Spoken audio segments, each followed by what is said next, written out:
Hey everyone, my name is Thomas Lopez. My pronouns are he, him, his. I am a board member of the Greater Houston LGBT Chamber of Commerce and one of the hosts of the podcast Let's Talk About Gay Stuff, where we talk about LGBTQ plus history. And it is Pride Month, so it's a very exciting time of year for folks like myself, as well as many of the allies in the community. Just a little bit about me. We kicked off that podcast that I talked about, Let's Talk About Gay Stuff, back in 2019 in hopes of learning about LGBTQ plus history. And we've learned a lot. If you've encouraged you to take a listen if you're interested in history. But one of the things we focused in on are some of the icons, the trailblazers, the newsmakers, allies, and adversaries of the community. And we've learned some fascinating stories about people in the LGBTQ community that have had a huge impact, not just on the LGBTQ community, but also just on the world. I mean, if you think about folks like Lil Nas X, he is an out gay Black man who's had the longest #1 single at the top of the charts, right? Which is super cool to think about. You've got folks like Alan Turing, right? The father of artificial intelligence, who, again, we talk about artificial intelligence all the time and how it's taking over. I mean, this man, a gay man, who was ultimately castrated for being gay in the UK and died by suicide, was again, that has a huge impact on our society today. But even what he also significantly known for is breaking the Enigma code during World War II, which changed the trajectory of the Allied forces in terms of how they won the World War II.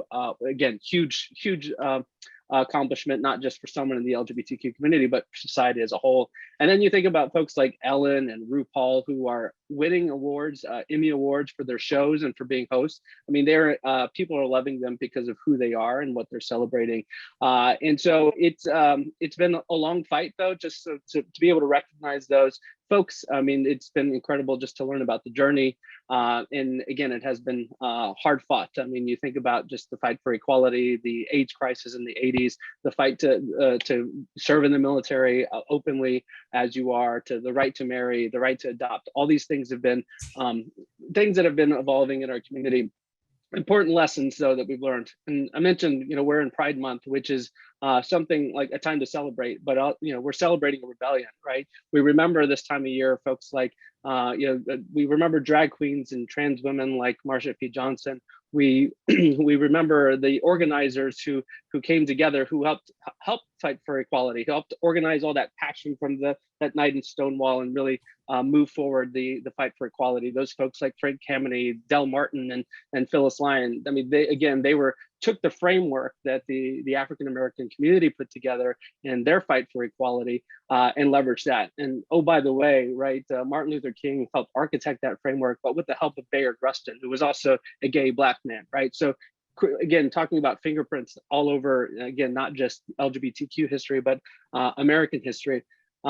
Despite all that, right, all those celebrations, and again, June being a big month, and we also not only celebrate Pride, but a lot of Supreme Court victories. We won the LGBTQ community, particularly gay men, won the right to legally have sex back in 2003. And we also remember an 80-year-old woman, Edie Windsor, who took on the Supreme Court, took on the United States government, rather, through the Supreme Court to fight for marriage equality, and won. So, for all those folks who are like, hey, I'm too old, and I often say that I'm only 42, to be an 80-year-old woman and take on the Supreme Court and win a huge victory for everyone's right to marry is just awesome.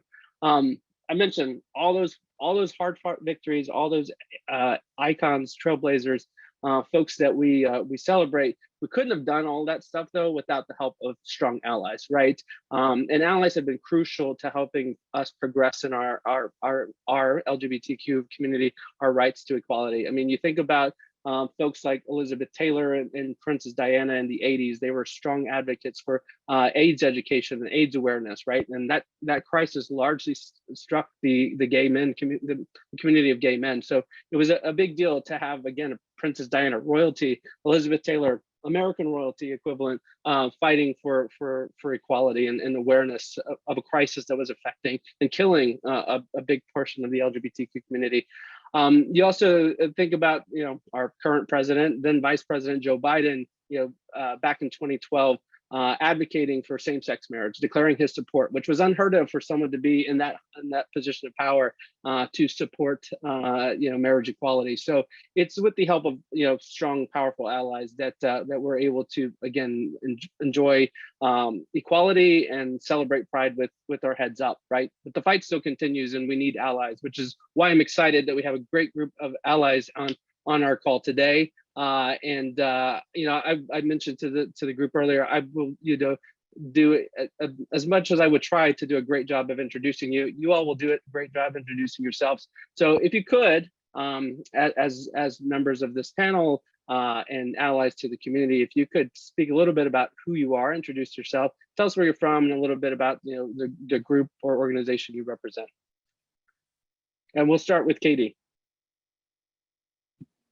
Hi, my name is Katie Naughton. I play for the Houston Dash. I'm a defender for that team here in Houston. I'm originally from Chicago, so I was lucky enough to play on that NWSL team for 4 years, and then I got traded to Houston. This will be my 3rd season, and I love it here so far. I have been an ally for the LGBTQ plus community for as long as I can remember. My mom, she came out when she was, I believe, 44, so a little later in life, but it was a really, interesting time of my life, and I think I learned quite a bit from her experience, and I just want to continue to, be an ally and be a support system for her specifically, and obviously for the greater community. But that's a little bit about me and kind of how I am an ally. Great. It's great to have you, Katie. And I'm glad you like Houston despite the summer heat. We were at a Dash game on Sunday with my husband and girls and sister and nephews, and boy, it was hot. So it was always looking at you all in the field, like hustling. That's kudos to you. So I'm glad that the heat hasn't scared you away. All right. How about Lauren? Hi, I'm Lauren Lartigue, and I'm born and raised Houston, Texas. I also work for the Dynamo Dash organization in the front office doing, ticket sales, business development. As far as, my connection with the community, I came out in college. I've been married for 1.5 years, close to 2 years, maybe. And just kind of using my platform more and more, being vocal about issues that are still ongoing. We had our Dash Pride Night this past Sunday, and got to be a big part of that. And so just kind of being a strong ally, but also in the community. That's great, Lauren. Yeah, you were Pride Night sporting the sparkly pants, so I was impressed. I was like, well, that's some flash right there. Great. How about Zarek? Yeah, so my name is Zarek Valentin. I've been with the Dynamo now for 3 years. I'm a defender. I'm currently in my 12th year professionally playing. I've played Montreal, Los Angeles, Norway for 3 years. I was in Portland for 4 years. And now I'm here in Houston. And as you said, it's very hot. I got here at the beginning of COVID, so it's kind of been interesting navigating things. In terms of, I guess, just being, an ally, and my involvement in terms of the community would just be, my mom started working for a company called Isaac's back in the day. She worked there for over 20 years. The owner was openly a gay male and named it actually after his ex-partner. So when they split up, they kept the name Isaac. It was a restaurant chain, and I would just say exposure at a younger age really kind of changes your perspective, because obviously there's a lot of stigmas, and we're going to dive into that a bit, but there's a lot of stigmas. But over half of, I think, the 10 employees in the front office were openly gay males or lesbian females, which was different from a normally conservative area in Pennsylvania. So to be exposed at such a young age, I think helped craft my perspective. And then moving to Portland, which is arguably one of the most progressive cities, I would say, in America, and diving into some of the community work there that I've done, and doing some fundraisers and stuff, which I think we'll talk about later. But, that just kind of, as an athlete, I'm sure Katie knows that we're given a platform, whether we want it or not, and we have to use it for good. So to be an ally and to put people up and embrace them for who they are, and their inner self is something that I think we owe it to ourselves, as opposed to talking about body armor. I mean, I do talk about body armor, but just in general, right? We have we have our platform, so we should use it for good. Yeah, and I see you're training your little one as well. I mean, so we had a special guest in the background. Of course, yeah, he's on his iPad, but again, it's part of exposure, having these conversations early in life, and that's something that's important to my wife and I. Our daily night or our nightly readings are probably a little bit different topics than some of the normal parents. A little bit different. We do have the Hungry Caterpillar, but we also have women activists, and we a lot of different things that are pretty not, I would say, in the ordinary realm of goodnight books. But we're trying to raise our child the right way, and to be inclusive and to be accepting of everybody. That's great. Yeah, exposure and storytelling is key. So that's awesome. Did I see that Chris is on the line as well? Hi, I'm Thomas Lopez. I am currently the operations manager in the Office of Physician Assistant Programs, and also the chair of the LGBTQ employee network at Anderson. I'm also a native Houstonian, and have really been involved with the role of ally really ever since high school. And I didn't realize it at the time, at a young age, what I was doing, but I knew it was important to fight for equality. I just always had that in my blood. So when I got into my professional life, then I said, oh, this is an actual role, and there's an actual purpose here. And so I got more involved through past employers, and now at Anderson, and also throughout the community. So I'm actually I've been doing it for quite a few years, but I'm very much enjoying it. And now that I'm in a leadership role, I'm glad that I can kind of bring MD Anderson to the forefront in terms of equality and LGBT issues, and making sure that everyone within our hospital and outside the walls of MD Anderson, both employees and patients, feel comfortable. So. It's great. Yeah, breaking the barriers in the corporate world is no joke. I mean, in the sports world as well, obviously. But yeah, that's that leadership, that visible leadership is extremely important. Thank you, Chris. And I think that's I got Shanti on. How about you? How are you doing today? I'm good. Hi, everybody. I'm really excited about the conversation we're about to have. So I'm Shantian. I'm actually from New Orleans, Louisiana, and I moved to Houston about 3 years ago. I worked for Grace Place, which is formerly known as Montrose Grace Place. We just had a name change over the past 2 weeks or so.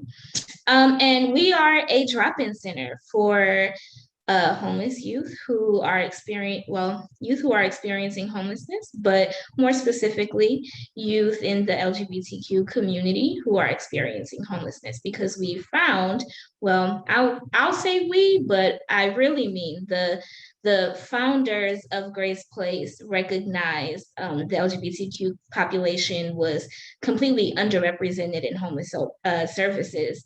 So they decided, hey, we're just gonna put it in our hands and create a drop-in center where those youth can come and be safe and be affirmed and have access to other affirming services. As far as being an ally, I'm gonna have to be honest, I'm pretty similar to Chris. I feel I've been an ally long before I realized what an ally actually was, before there was a name to it. All throughout my time of growing up, I've kind of naturally gravitated towards my peers who were in the queer community, but may not have necessarily came out at the time. And then even after they came out, I still was connected with them. And then also just kind of realizing very early on the responsibility and their visibility that I had as a cisgendered heterosexual woman. And so I didn't take it lightly. And so here we are in 2022, where I am now the program director for a drop-in center that is specifically for people in the queer community. I'm honored. But yeah, that's me. Hello, everyone. Well, great. It's great to meet all of you and learn more about your backgrounds and what brings you to the table as an ally or member of the community. I mentioned some like big player allies, but to some extent we all serve as allies, or we all can be allies, right? When you think about you don't have to be the vice president or a famous movie star or royalty. I mean, it's just helping that participating in the protests, holding the sign at the rallies, writing your congressperson, or just stepping in when you see someone that's getting bullied, whether they're your friend or not. And so there's several ways to be an ally. What does it mean to you all to be an ally? And I'll let anyone chime in. I think for me, this is Chris. To be an ally really means that you have to know the issues that are important to the LGBT community. So there's going to take some education on the part of the ally, whether it's reading books, being involved with podcasts, just really immersing yourself into the world as much as you can, and being very resourceful.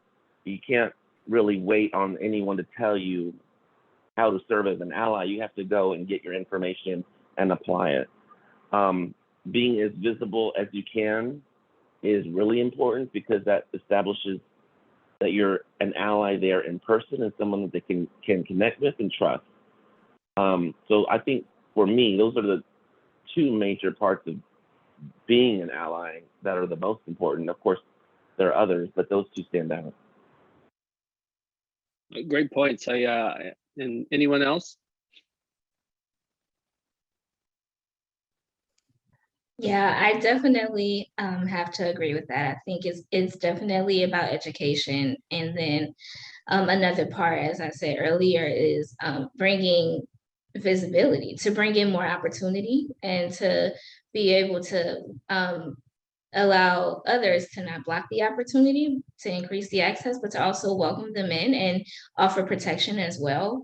I think being an ally is also kind of recognizing the privilege that you have and then using it to basically advantage someone who is disadvantaged, as obviously in the gay community.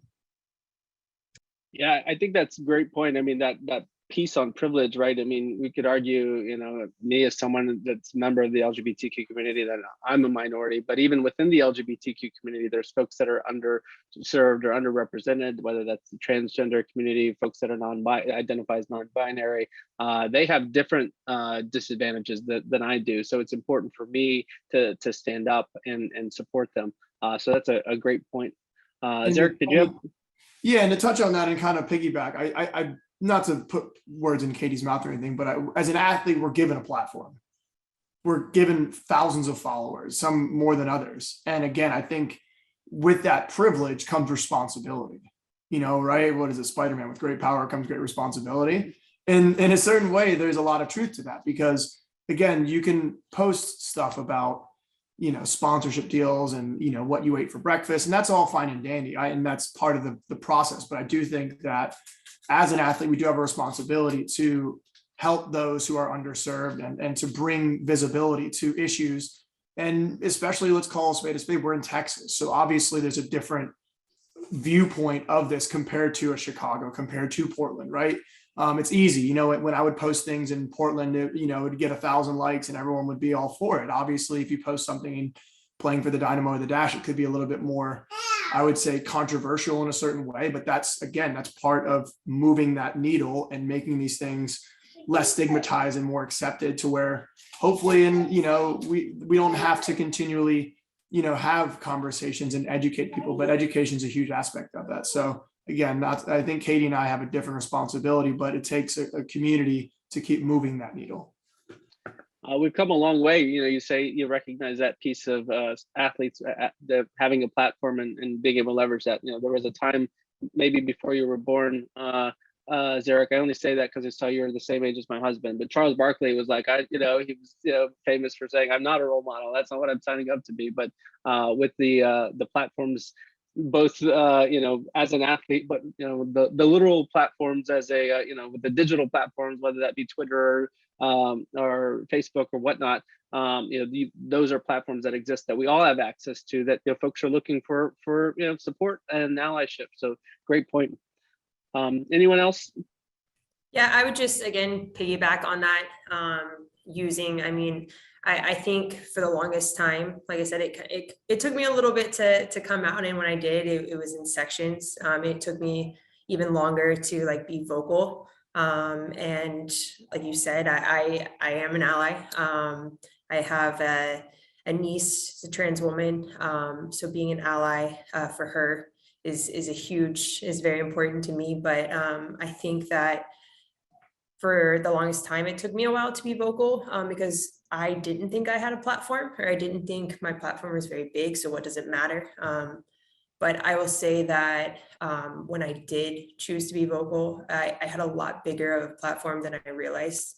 And that is when my niece like came out to me. People that I was close with,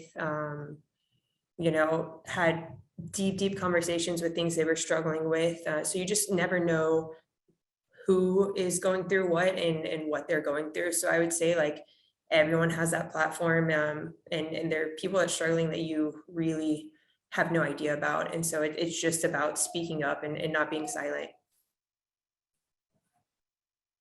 That's great. That's yeah, I mean, one of the things, once you come out, you realize you come out almost every day, right? You meet someone new and they say, "Oh, your husband," or, to you, Lauren, and you're like, "Nope, it's a wife." Yeah, so it's something that's kind of real, and whether it's you're at home or at work or you're just at the grocery store, right? So, okay, great. Anyone else?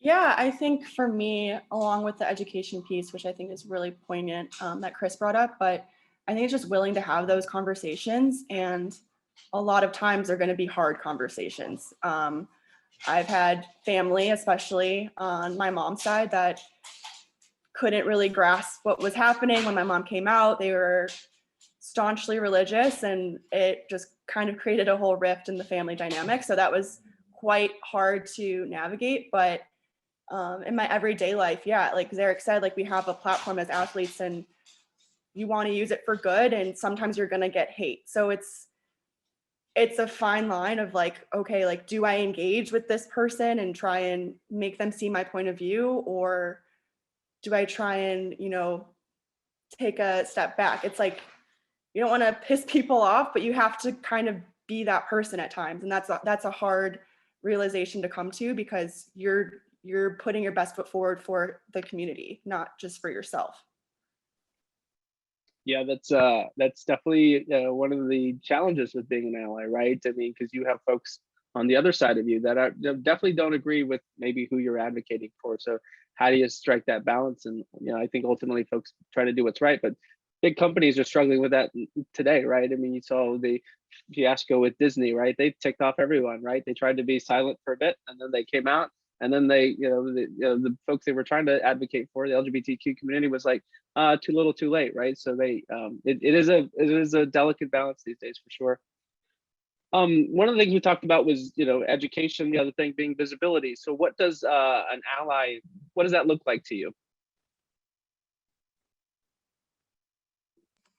For me, and everyone at Grace Place, is definitely giving our youth the platform to say whatever it is that they want to say and express themselves, and giving them the support, whether that is in money, or if that's like materials or supplies, to advocate or push out whatever information or message they want. And it's also bringing in some more opportunity for either training or connecting them with employment. It really looks like just literally grabbing the chair and say, "Here, come sit at the table." And yeah. That's great. I mean, I often hear that one of those big things is bringing people to the table, right? And so that is, I mean, that visual is powerful, but sometimes it's in a literal sense as well. Anyone else? For me, being an ally is really focused on the relationship itself, because I think it allows you to unite yourself with somebody else to promote a common interest. And people that are allies, they're not only helpers, but I think they also have a common interest with those that they desire to help. So in that kind of relationship, partnership, both people stand to benefit from the bond or the connection that they share. But you also want an ally who's actionable, an actionable ally, and making sure that their words and actions are in sync. So I think taking smaller steps to get to a certain goal over time is always going to promote a more inclusive environment. So to me, that's what an ally means to me. Right. What does that action look like, you think? And maybe a question for anyone when we talk about being active and visible. Like, what does that look like? To me, it's someone who's there and is, number one, willing to listen. I think that's key. That's an action. Listening is quite a good action. So that people feel that they're not being judged and are being listened to. That's great.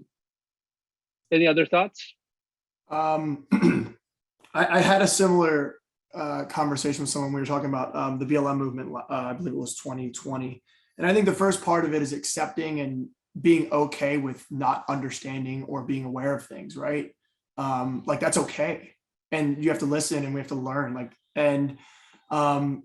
Part of that is then also understanding and trying to empathize with someone, because it's one thing to have sympathy and feel bad, but also to try to understand where they're coming from and what they've been through.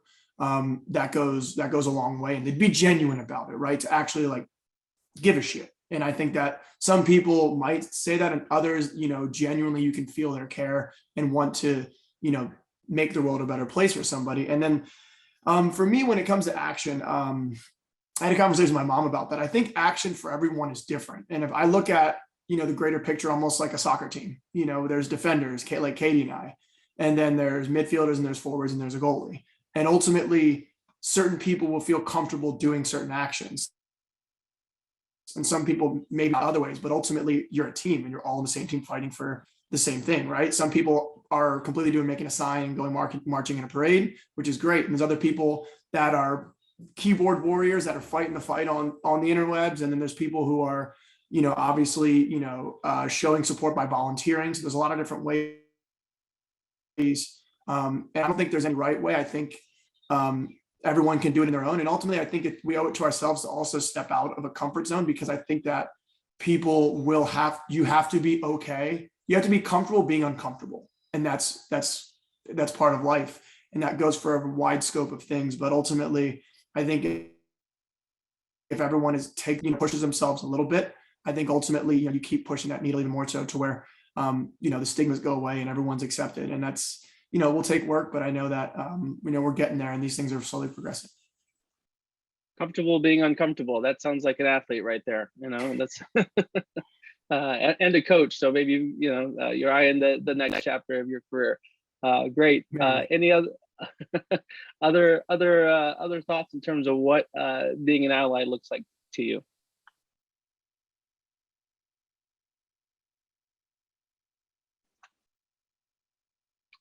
And no worries. Let's then move on. What are some examples of what maybe you've seen that are not good examples of being an ally? Where have you seen someone kind of step in it and say, they're being, I'm an ally, but they kind of do something that's probably counter to being a strong ally?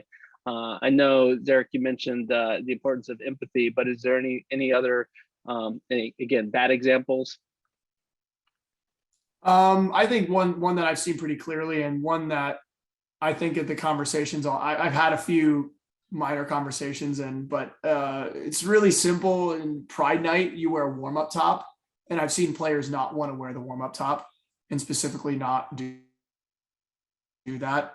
And for me, that is the most simple of gestures. It's not that big of a deal. It really isn't. And for people to make a stink about it kind of rubbed me the wrong way a bit.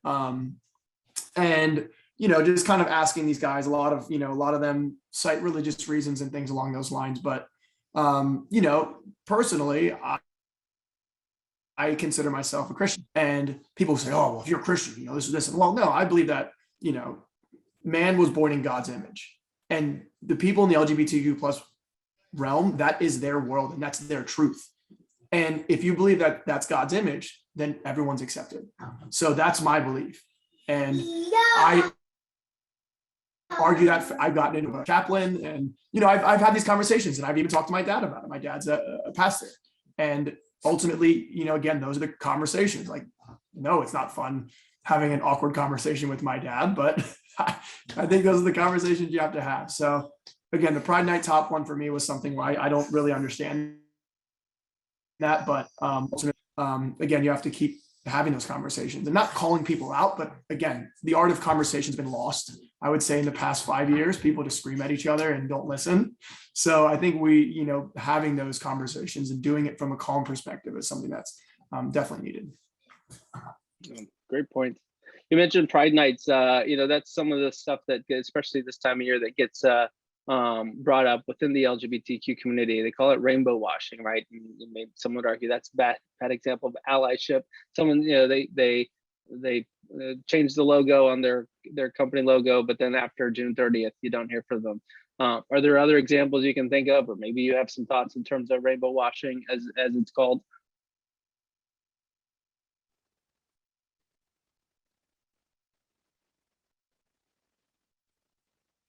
It's a tough one. I mean, you mentioned the Black Lives Matter piece earlier. It started to be like, you know, everyone was trying to do it, but then you started to be able to kind of not poke at, but realize, you know, who is changing their, you know, their avatar on social media or their logo, and you really said, no, you've changed your profile pic to with the banner that says I'm an ally, but over here you're doing X, Y, or Z. Like, or any of those examples come to mind? Or again, maybe you've said, aha. I know in the course of the podcast I've done, like early on, we would hear some stories, you know, we'd often talk about the alphabet, you know, mafia in jest, but really, as we think about it, like all those letters matter, right? So anything that comes to mind as you think about kind of your own journey and being an ally?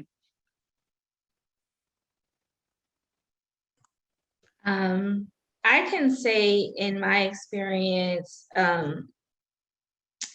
with everything that has happened in the recent years, there is an overwhelming amount of reasons to be mad and to be upset, right? An overwhelming amount of reasons to be triggered. And so a lesson I've learned recently is that although it is heavy, not being present and not being aware of what's happening currently in reality is also a disservice. So in terms of the LGBTQ community, it's if I choose to ignore what's going on politically, ignore the risks of like the abortion ban and how that will affect our men and women, then I'm doing a disservice. I'm not being a good ally because I'm continuing to silence and suppress their visibility and to silence their experience. So for me, I've learned that is a definite bad example of being an ally. You cannot claim being an ally when you are not aware of what's going on and what risk, because then you can take no action. You can't stand up for anything. You can't fight for anything. You can't create a plan, can't work across, can't invite people to the table if you have no idea what's going on and how it's affecting them. And so I think recently that is the biggest thing I've learned. And so as Zarek was talking about how we have these conversations and they're uncomfortable, yeah, but imagine what it's like for people in the LGBTQ community, you know? So it's like everyone is uncomfortable. So you have to get over it, find your way to deal, you know, maybe in doses, but definitely don't ignore what's going on. I think that's great. I appreciate you sharing that because, you know, the question wasn't intended to be a whipping post, but someone said earlier, like, it's okay to make a mistake, right? As long as you learn from it. And that's part of being an ally, right? You learn from it, you spend the time asking the questions, and you try your best to correct and course correct and continue on the journey, right? Keep learning. I know Chris mentioned earlier, you can learn by, reading articles, books, listening to podcasts, watching videos and movies that are relevant. So that's part of the journey of being an ally, right? So thanks for sharing. I mentioned the Pride Month and the rainbow washing, but there's some argue, do we still need a Pride Month? I mentioned all the progress that the LGBTQ community, for example, has made. We've got marriage equality, we've got I can legally adopt kids, which is great. Supreme Court ruled back in 2020 that I couldn't get legally fired from my job for identifying as LGBTQ plus. All those things have happened. I mean, so why do we still need a great big parade in downtown Houston? What do you say as an ally? Go ahead.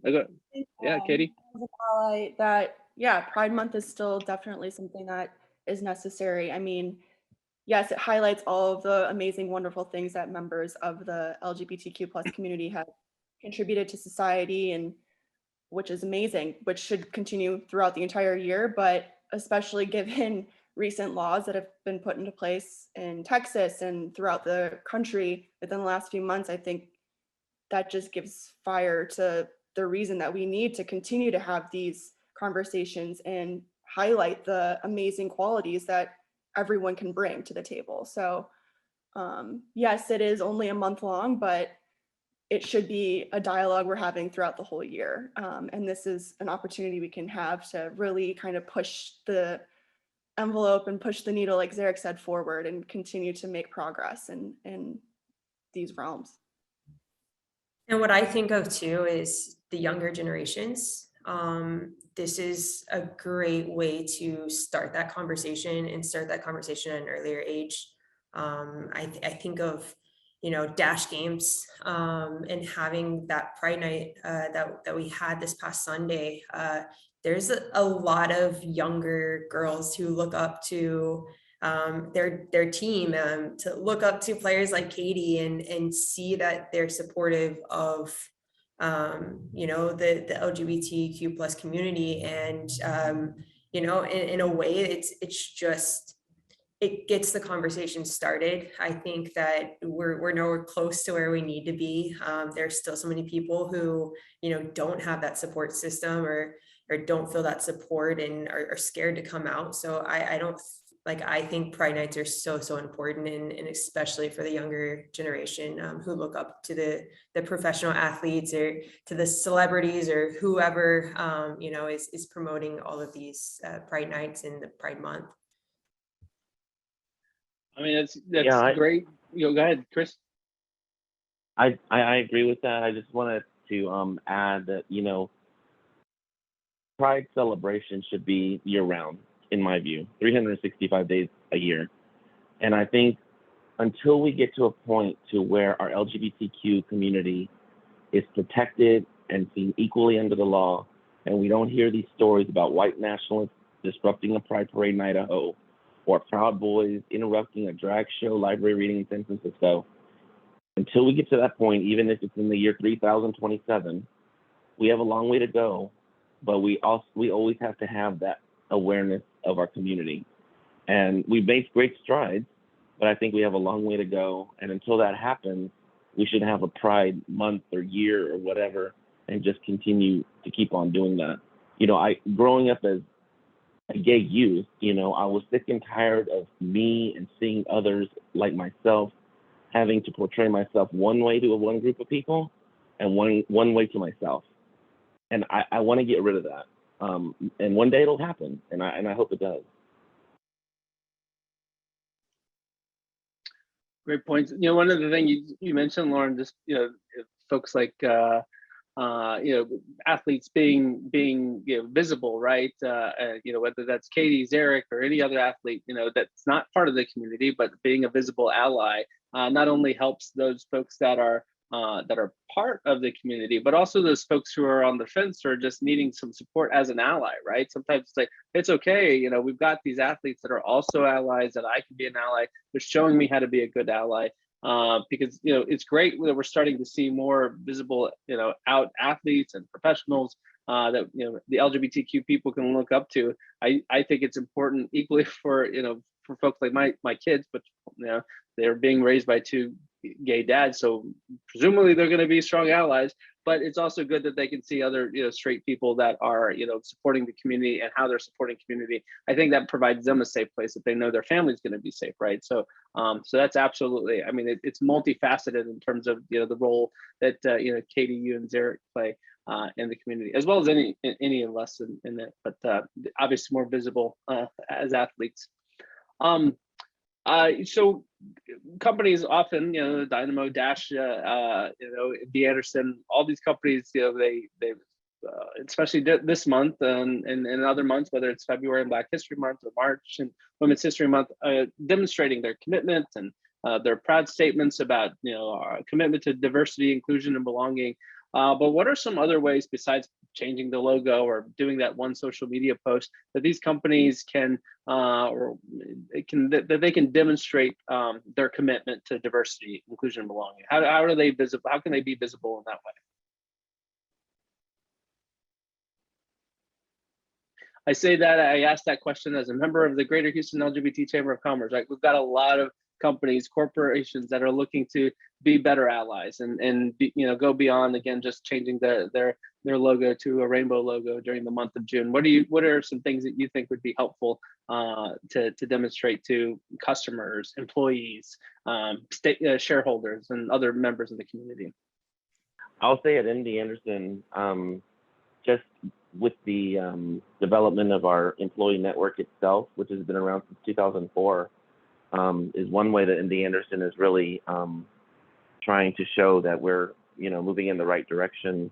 Our group, employees around the institution can seek input and guidance from our employee network, and we're also there to provide a voice when MD Anderson puts company policies in place or thinking about different policies and diversity, equity, inclusion efforts, and then also outside in the community, our new partnership with the Chamber of Commerce and with the Dash. Those are all important steps that we're taking and continue to make.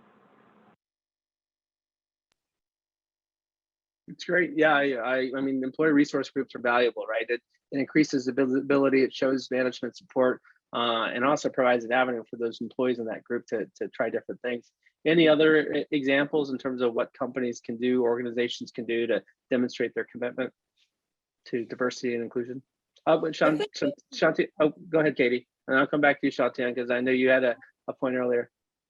I was just going to say, I think this is a direct reflection of what Chris is doing with MD Anderson, this panel, this conversation. I think this is great that we're able to have this amazing conversation around something that historically has had a stigma around it. So I think even just allowing a space for this to happen is great. I think it's something that needs to happen more frequently within more workspaces, so more people are exposed to the community and understand what they go through and how far they've come, but how much more needs to be done.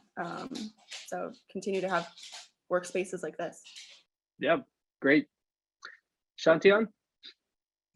Yeah, Katie, I definitely agree. We definitely need to have more conversations that are addressing the community, and then allow the community to be able to determine how they want to be addressed. I think one of the biggest issues I've seen, especially when we were talking about the rainbow washing, it kind of made me think of, how about we just let people from the community decide how they want to be celebrated and decide what an equal opportunity will look like. Although we know giving them the equal opportunity to apply for jobs and be interviewed, and recognizing their accomplishments and what they bring to the table is also valuable. From the lens of being in the nonprofit world, people in the LGBTQ community experience poverty at higher rates when compared to cisgendered heterosexual people. So setting people from the community up to be able to receive consistent income is definitely one of the number one thing that I think companies can do is stop in their bag. And then also just visibility. Once again, it's just creating the conversation and not being afraid to be uncomfortable is always the start. Just really having human connection.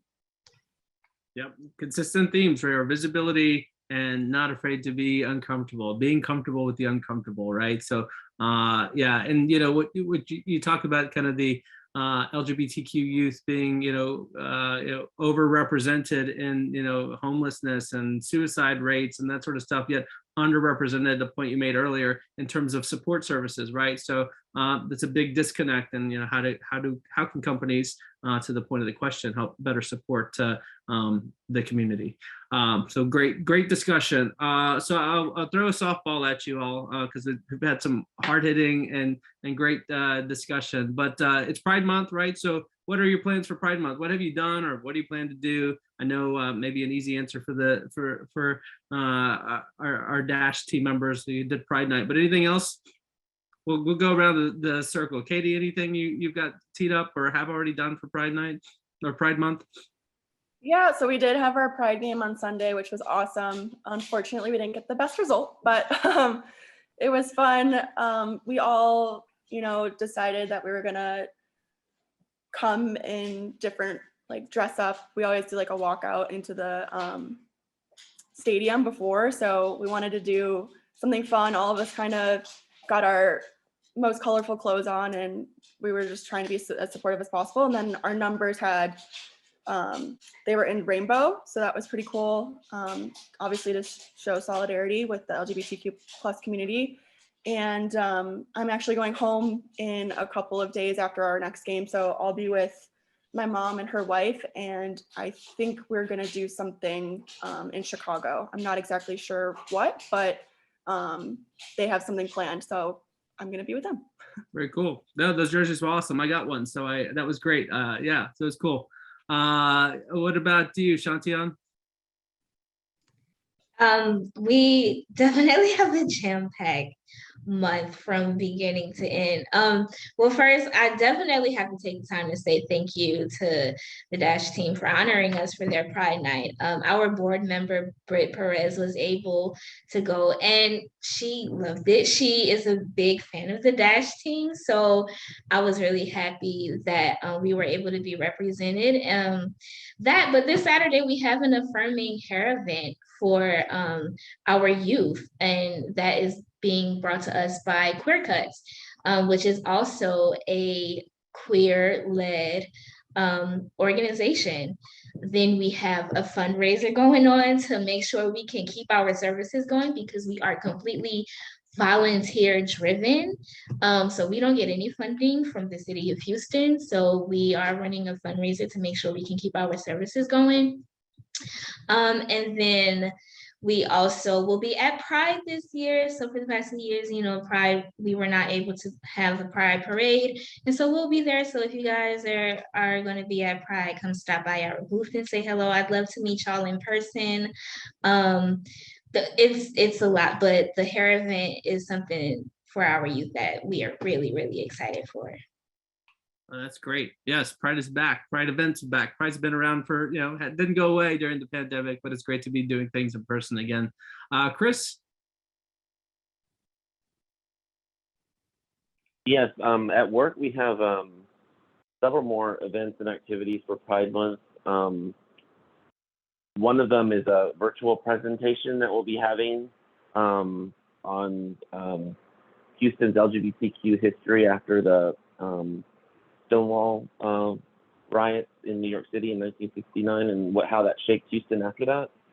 So that's going to be a really interesting presentation that we're offering through MD Anderson. And personally, I'll be attending the Pride Festival and the Pride Parade, but I'm going to be ramping up my volunteerism, especially with Hatch, because I volunteered for them before, and I think it's always good to support our LGBTQ youth. It's really important to me, especially. So that's what I plan on doing.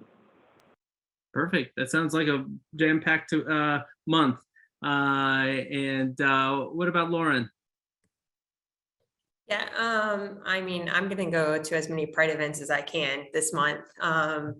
But the dash was so much fun. The dash game, even leading up to the dash game, we had a pre-Pride event and just doing stuff that's different than we've done in the past. I know we're auctioning, excuse me, off the players' jerseys. Katie's jerseys going to be up for auction after the Dynamo's game, and as well as all the Dynamo and Dash players. So that'll be for charity. But yeah, no, just having, like I said, more of a presence. It doesn't stop in June, and so you know, it's fun, but there's a lot more to just the rainbow and glitter of Pride Month. There's a lot of oppression that's in this community, and so it's just taking it outside of June. So just the start of what we're doing at Dynamo and Dash. I like it. That's awesome. Like a month full packed of events, Pride events. That's great. And Zarek, what about you?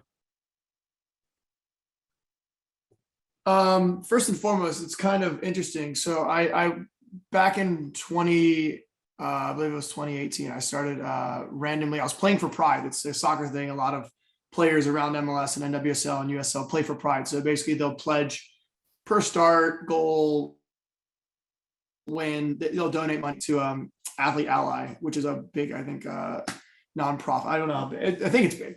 But basically we play, a lot of soccer players will play for Pride. So that's something we've been doing I've been doing pretty consistently along with a lot of other people. But on a whim, long story short, I made a bet with a Thorns player at the time that I would wear a ribbon in my hair. And lo and behold, this was during Pride Month. So we actually ended up impromptu selling little rainbow ribbons at Timbers games and ended up selling $8,000 worth. So we took that money and donated it to New Avenues for Youth. New Avenues for Youth in Portland is Shantian will probably recognize it's essentially the exact same thing she does. So I have a lot of connections in that way. So we ended up doing it the following year where we did patches, and all the patches were Pride patches. We had 5 female designers design some incredible patches and sold the patches and ended up raising over $30,000. Then we basically was able to donate another huge chunk to New Avenues for Youth and the Q Center in Portland. So we were able to expand that a bit. And sadly, with all the COVID and I moved and stuff, we weren't able to do as much. But the Playing for Pride one is one fun thing that we always do, just because whether you win or lose, ultimately all the money, will be donated to incredible things. So much respect, Shantian, because I know firsthand how much work goes into running, homeless, LGBTQ plus centers.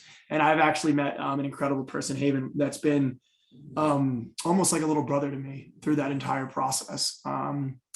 Incredible, just an incredible person, and just to, again, from that ability to know their struggles and to hear their stories is amazing. So kudos to you for your work. And I'm also an MD Anderson athlete, so it's great to have Chris on here too. So.